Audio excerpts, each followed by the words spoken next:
Well, the Oscars have finally made their choices. Hey everybody, it's Charles and welcome back to my channel. Or if you're new here, hi, my name is Charles and yeah, welcome to my channel. So the Oscars finally announced their nominations for this year's Oscar race, and for the most part I was like, this is very much expected, but there were a few surprises that I honestly didn't see coming. A lot of people were able to make videos about the Oscar nominations being announced on Monday, but unlike them, I have a job, so I was like, I cannot do anything until I'm not working. Anyways, yeah, this isn't a reaction video because I already know all the Oscar nominations. I mean, when I got to work on Monday, I was like, let me see if the Oscar nominations are out yet. And when I opened up Google and Googled it, I was like, oh yeah, they already announced every single category. And I was like, work. A lot of things I was like, wow. But a lot of things also I was like, huh. So yeah, let's go look at all the Oscar nominations and talk about them. So there are a few categories that I'm just like, I don't really care. And those categories are Best Documentary Feature, Best International Film, Best Animated Short, Best Documentary Short, and Best Live Action Short. And all I gotta say really is that for Best International Film, I 100% believe that Another Round is gonna win because it got another nomination in a major category. So clearly, if they were able to give it that nomination, then I feel like it's gonna win Best International Film. And also, when it comes to Best Live Action Short, I am just like, how dare they not nominate Pedro Almodovar's The Human Voice? I mean, he is gonna come back with a vengeance with his next movie that he's already making, so y'all better shower that movie with love because Pedro Almodovar deserves all the Oscars, not just the two he has. Okay, for Best Animated Feature, they have Soul, Onward, Over the Moon, Wolf Walkers, and Shaun the Sheep movie Farmageddon. Honestly, I'm surprised that The Croods: A New Age didn't get into this category because the animation in that movie is so stunning. It is a vast improvement from the first movie, and the story overall is just amazing. So I was like, yes, they are going to nominate The Croods, but they went with the Shaun the Sheep movie Farmageddon. And to be honest, I was like, did they release a Shaun the Sheep movie this year? If I knew they released this Shaun the Sheep movie, I honestly would have guessed it because they really do like nominating movies from that animation studio, and their movies are actually good, and I'm pretty sure they have an Oscar for one of their movies. So if I knew they released that movie, I wouldn't have counted it out. But you know what? I didn't know this movie even existed, so it's not my fault. But honestly, if the Academy can nominate Boss Baby for Best Animated Feature, then they could have nominated The Croods too because it deserved. It deserved, people. Anyways, Soul's gonna win this hands down. I mean, I don't see any other competition coming in. I mean, everyone always just votes for Disney anyways, so it would either be Soul or Onward, but honestly, I would love Onward to win, but then again, what's going on in Soul, the animation and all that, it just is more superior to what's going on in Onward. But I love this message in Onward better, so, what you gonna do? But yeah, Soul's gonna win. The next category is Best Visual Effects, and we have Tenet, The Midnight Sky, The One and Only Ivan, Love and Monsters, and Mulan. I really didn't think that Love and Monsters would be in this category. I'm just like, I have the movie, I've seen the movie, and I'm like, it's a good solid movie, but I didn't think that the visual effects were that stellar to get a visual effects nomination. But you know what? I'm happy for the movie, good for them, and hey, Dylan O'Brien can say that I've been in an Oscar nominated film, so good for you, Dylan, and we are getting there, Dylan, to get you near the Oscars or Emmys or something, because I'm like, you deserve awards, Dylan. But yeah, I'm just like, I feel that Tenet's gonna win this category. The visual effects going on in Tenet are very high budget, high production, and I'm just like, how could you ignore it? But then again, the Academy does like to go sometimes for effects that aren't so in your face and showy. So once again, they could go for The Midnight Sky because they've given visual effects Oscars to Gravity and also to First Man. So you never know, it's either Tenet or The Midnight Sky for me, but right now, at this moment, I'm just like, I believe that Tenet's gonna get it, but prove me wrong, Oscars, give it to The Midnight Sky. The next category is Best Sound, and we have The Sound of Metal, Soul, Mank, News of the World, and Greyhound. Honestly, I did not think that Soul and Greyhound would get Oscar nominations in this category, but you know what? Good for them, good for them. So I honestly think that Mank is going to win this Oscar. I mean,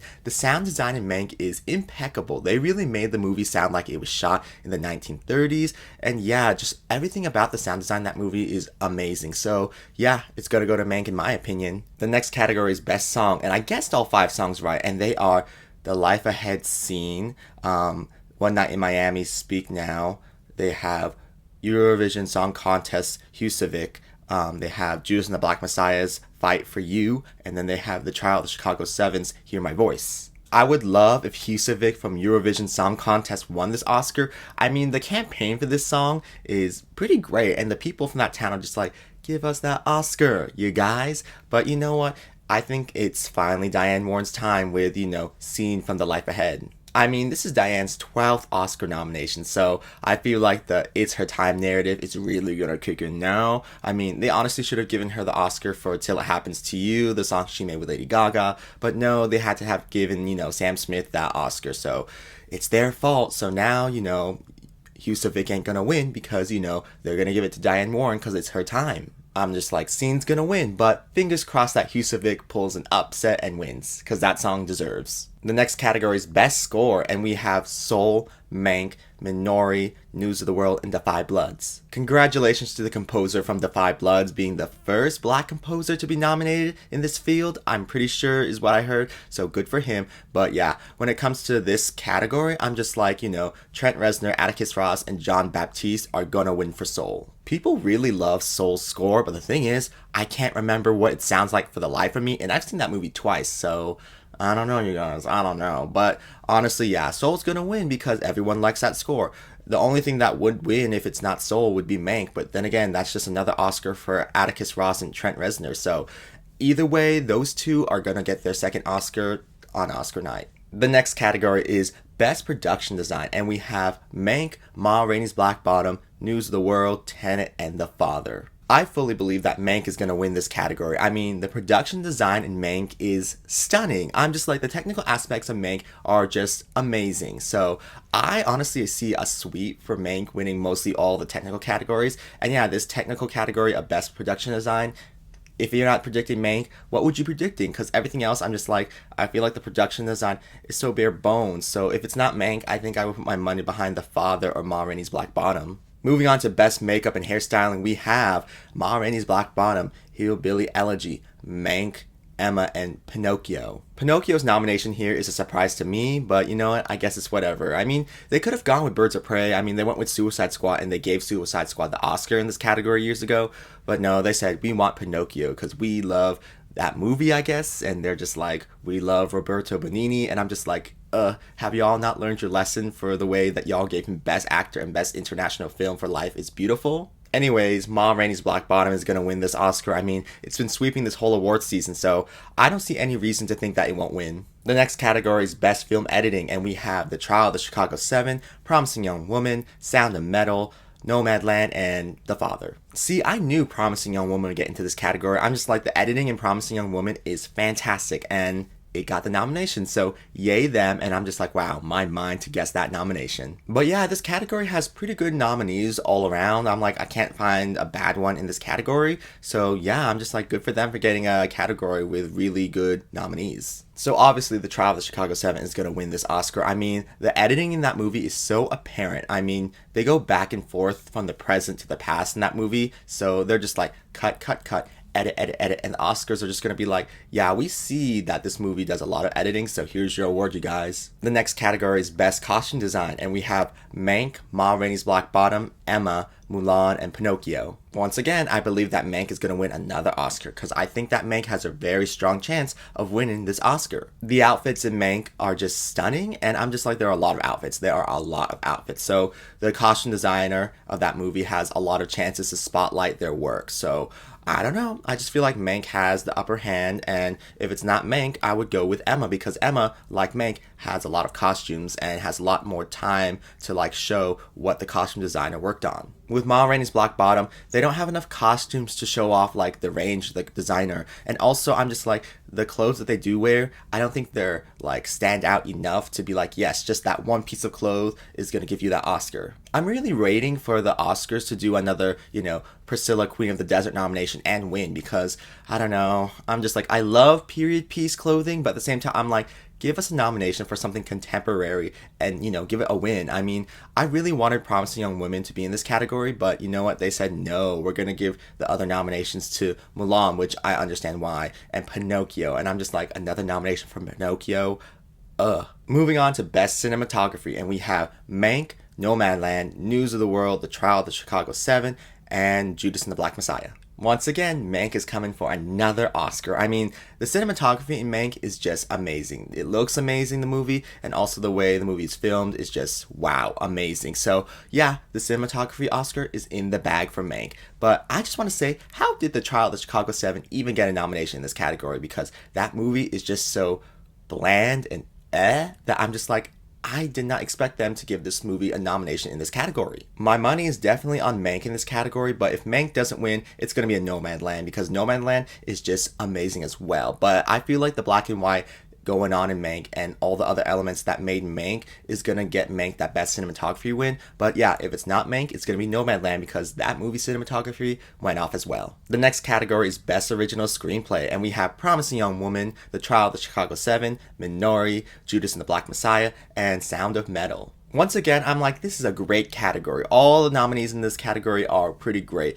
I'm just like, The Trial of Chicago 7 is the weakest one in this category for me, and I'm just like, wow. At one point, it was the front runner to win this category, but now it has lost a lot of steam, and Promising Young Woman is going to take home this Oscar. They said, Admiral Fennell, we like what you did with Promising Young Woman. That's why we give it 5 Oscar nominations, and yeah, we're going to give you this Oscar. That way we can say, hey, you are in the Oscar club, baby. I love the screenplay for Promising Young Women so much, and I'll be super happy if Admiral Fennell walks away with this award because, you know what? She deserves it. She deserves it. Promising Young Woman is this year's Get Out. I mean, it is genre-y like Get Out, and it made a huge impact like Get Out for all the people that saw it. So I'm just like, yeah, just like Get Out and Jordan Peele, Admiral Fennell and Promising Young Woman are gonna win this Oscar. Aaron Sorkin's The Trial of Chicago 7 could have pushed the boundaries a little bit more, and it could have gone further, but you know what? Aaron didn't want to go further, which is why I'm like, girl, you're not gonna get that second Oscar. I mean, if you want that second Oscar, then, you know, write something that's, you know, more hard-hitting. I mean, this screenplay is way below The Social Network for you. So I'm like, girl, you made better screenplays when you were high on coke.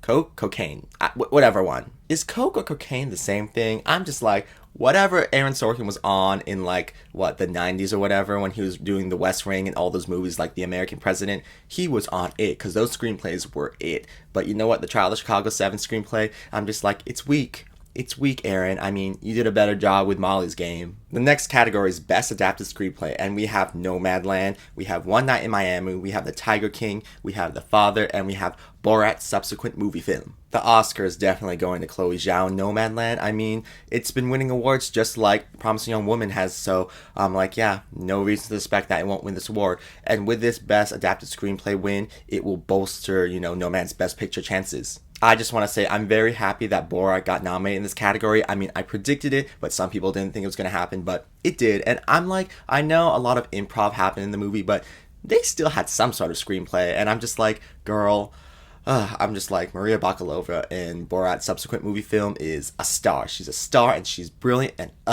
The next category is Best Supporting Actor, and we have Daniel Kaluuya for Judas and the Black Messiah. We have Paul Raci for Sound of Metal. We have Leslie Odom Jr. for One Night in Miami. We have Lakeith Stanfield for Judas and the Black Messiah. And then we have Sacha Baron Cohen for The Trial of the Chicago 7. Lakeith Stanfield is the surprise 5th nominee in this category. And I'm just like, okay, I thought you were going for lead. But, you know, apparently the Academy can put actors in whatever category they want based on how many votes they get for that category. So, I don't know. I guess more Academy voters were like, we're going to put Lakeith in supporting, so that's why he's here. Honestly, part of me is a little scared that Daniel Kaluuya's win isn't going to happen anymore, because if there were enough people to nominate Lakeith in this category, there could be, like, you know, splitting of votes, and that might mean that Daniel might not win because people are voting for Lakeith.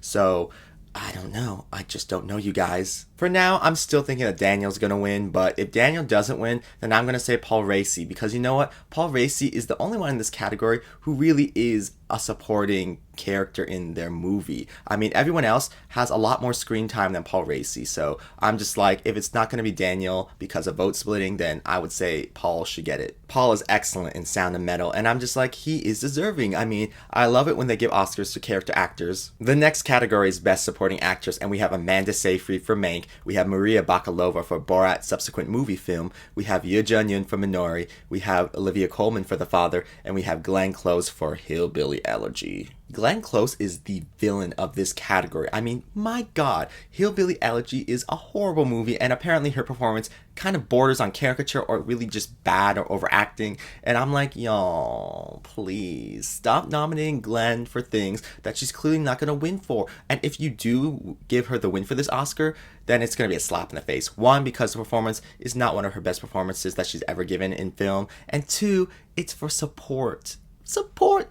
Glenn Close getting an Oscar for support, a slap in the face to her and to us who love her. Honestly, if y'all were serious about giving Glenn Close an Oscar, y'all would have given her the Oscar for Dangerous Liaisons. Because, Jodie Foster does not need 2 Oscars. I mean, of course, y'all didn't know that Silence of the Lamb was coming down the road, but it did come down the road. So maybe if y'all had some more faith that Jodie Foster could get another Oscar chance, then, we wouldn't be in this mess. But now we're in this mess where they're just nominating Glenn for random stuff, and it doesn't really stick because the performances are not that good, in my opinion. For all of y'all that thought that Glenn was going to win that Best Actress Oscar for The Wife, I was like, y'all, I'm holding out hope that she doesn't win and that Lady Gaga or Olivia Coleman wins last second. And when Olivia Coleman won, I said, girl, victory. Victoire. But yeah, Glenn, it's not your fault you're nominated. But then again, you have been doing a lot of campaigning for this movie, so girl, stop being so hungry for an Oscar and, just do something that people will respond to. Because right now you're looking even thirstier than Leonardo DiCaprio. But then again, Leo had, 5 Oscar nominations to his name before he won for The Revenant, I think. So, yeah, if you want that Oscar, they can sense it and then they'll just make you wait. Yeah, The Revenant was Leo's 5th Oscar nomination, and I feel like it was almost a 20-year span since his first Oscar nomination, so they really made him wait. I don't think you should be trying to pull a Leo where it's like, I would just do anything to get the Oscar. Do something of sound work that they'll just be like, wow, this is just so brilliant, we cannot ignore it. But yeah, my money is on Amanda Seyfried in Mank. I mean, I know she's been losing nominations left and right when it comes to all the critics circles and award shows, but you know what? I'm just like, I still have hope. Has she been losing every single time that she's been at an award show? Yes, but I still have hope for her because, girl, she is just brilliant in Mank. She is stunning in Mank. And I'm just like, her performance has everything that a supporting actress win has, I still think about that scene where Amanda talks to Gary Oldman at the end of the movie when they're having a picnic or whatever on that log. And I'm just like, this is emotional. This is powerful. And Amanda, you did that. So, Oscar. We would love to see one of the plastics get an Oscar. I mean, I thought it was going to be Rachel McAdams first, but you know what? Amanda Seyfried, you do it first, I guess. If Amanda doesn't win the Oscar, then I think that Maria has a good chance to win. But then again, her performance is so out there, it's so wildly comedic that I don't know if the Oscars will, want to reward that kind of performance. I mean, I feel like the nomination for Maria is an award in and of itself, I think that Maria is brilliant in Borat's subsequent movie Phil as Tutar, and I'm just like, if she won, I'd be like, yes, progression for seeing the kind of roles that can get nominated and win. Olivia Coleman already has an Oscar, so I'm just like, they're not going to give her another Oscar so soon, unless it's something spectacular. And when it comes to Yoo Jun-yoon, I'm just like, girl, I feel like you have support, but then again, I'm just like, you're like Amanda, where it's like, you've been getting nominations left and right. You've been getting more than Amanda, but still, you haven't been winning anything either, so it's like, I don't know. This category is volatile, it is chaotic, and I'm just like, anyone in this category deserves to win other than Glenn Close. I'm just like, anyone but Glenn Close, please. I really went off when talking about this category, but at the end of the day, this category is the most question mark category at the Oscars this year, so it is something that everyone's just like, who is actually going to win? And this usually never happens. It's fun though. It's very fun to be like, what's it gonna be? Because no one actually knows, but I'm just like, Amanda, get that win. That way you can join the pantheon of best supporting actresses who everyone was like, what? With Marcia Gay Harden and, Marissa Tomei. Just be like, yes, girl. Did we win any awards before? No, but we got that Oscar. The next category is Best Actor, and we have Chadwick Boseman for Ma Rainey's Black Bottom, we have Anthony Hopkins for The Father, we have Riz Ahmed for Sound and Metal, we have Gary Oldman for Mank, and then we have Steven Yeun for Minori. Honestly, there's not really much to say about this category other than Chadwick Boseman's gonna win. I mean, he's going to be the 3rd actor to win an Oscar after he's died. I'm just like, good for him, and I'm like, if it was another year and Chadwick Boseman didn't die, then Anthony Hopkins probably would have won his 2nd Oscar, but you know what? That's just how things are turning out right now, that Chadwick Boseman's going to win. I mean, he does give a brilliant performance in that movie, so I'm just like, yeah, okay, Go Chadwick, go. Gary Oldman, you took Delroy Lindo's spot. I mean, once again, it's not your fault you got nominated, but I'm just like, y'all, Delroy Lindo deserved. He deserved this nomination for his performance in Defy Bloods. The next category is Best Actress, and we have Carey Mulligan for Promising Young Woman. We have Frances McDormand for Nomadland. We have Viola Davis for Ma Rainey's Black Bottom. We have Vanessa Kirby for Pieces of a Woman, and we have Andra Day for The United States versus Billie Holiday. First off, I'm just like, I'm so sorry, Andra, that in my last video I was calling you Audra. For some reason, I thought your name really was Audra for the longest time, but it's Andra, and I'm just like, whoops, my bad, my bad. Carey Mulligan's gonna win this category hands down. I mean, she has everything you need to win. She has an amazing performance. She has a narrative of being overdue because, she was only nominated for an Oscar for an Education, and she should have won that Oscar, but, Sandra Bullock in The Blind Side said, girl, get out of my way. It's my time. So right now, I'm just like, it's Carey's time. And I'm just like, she has that narrative, plus she has a great performance. So I'm just like, yeah, she's gonna win this Oscar. As I've said before, Frances and Viola, both of them recently won Oscars, and I don't think either of their performances are gonna get them another Oscar. Frances a third, Viola a second. I feel like Viola would be more likely than Frances, but you know what? This performance that Viola gives is more supporting, so I'm just like, they ain't gonna give that Oscar to her. Vanessa Kirby said that her Pieces of a Woman was, like a woman under the influence for her. So honestly, like Woman Under the Influence, you are not gonna get that win. You give a performance that is amazing in Pieces of a Woman, but it's not gonna get you that win because Academy voters just aren't gonna be that drawn to your character to be like, yes, here's the win. It should be based off performance, but you know what? I feel like a lot of them are just like, great job, Vanessa. Yeah. If Carey Mulligan doesn't win this Oscar, the only other person I can see who could actually win it would be Andra Day. Because you know what? I feel like there's a lot of conversation about Andra and, her being the best thing about her movie. Like, her being so alluring and so captivating in The United States versus Billie Holiday. That, I don't know, that maybe she could pull off a surprise win. But you know what? I'm just like, that's a long shot, but it's a long shot that I'm like, I'm not going to dismiss it. But yeah, go Carey, go. I'm a huge Carey Mulligan stan, and I'm just like, y'all should have been riding and dying for her for Wildlife to get an Oscar nomination that year, or Suffragette, or Far From the Madding Crowd, or even The Great Gatsby, because even though she says she's bad in The Great Gatsby, and some people agree with her, I think that she's amazing in The Great Gatsby, and I'm just like, Carey Mulligan, she is just that girl. Shame, Drive, oh my god. Carey has the bops, you guys. Her episode of Doctor Who, Carey, get the Oscar, girl. Get it. The next category is Best Director, and we have Chloe Zhao for Nomadland. We have David Fincher for Mank. We have Emerald Fennell for Promising Young Woman. We have Lee Isaac Chung for Minari. And then we have Thomas Vinterberg for Another Round. Honestly, Thomas Vinterberg kicking out Aaron Sorkin in this category, we love to see it. We love to see it. I would have loved to have seen Regina King in this category, but you know what?